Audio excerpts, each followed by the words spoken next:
আসসালামু আলাইকুম বন্ধুরা, আপনারা অনেকেই জানেন যে কিভাবে গুগল ফটো ব্যবহার করতে হয়।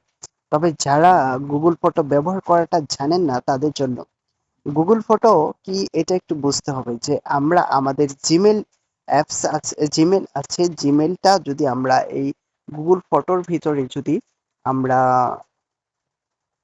লগ ইন দিই, তাহলে আমাদের ফোনে যে ছবিগুলো তুলবো সেটি আমাদের গুগল ফটোতে অ্যাড হয়ে থাকবে। এতে করে কি হবে জানেন? এতে করে হবে, যদি আমরা এই জিমেলটি যদি অন্য ফোনে নিই তাহলে এই পিকচারগুলো, এই ভিডিওগুলো, ছবিগুলো সবকিছুই আমাদের অন্য ফোনে চলে যাবে খুব ইজি ভাবে।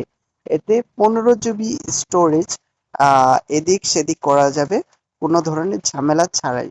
আর এটা ডিলিট হলেও ফিরিয়ে আনা যায় রিসাইকেল বিন করে। আরো অনেক ফিচার রয়েছে গুগল ফটোতে। তো যারা গুগল ফটোতে আজকে নতুন জানবেন তারা একটি লাইক দিয়ে দিবেন। আর যদি কোনো কোয়েশ্চেন থাকে তাহলে কমেন্টে আমাকে জানাবেন।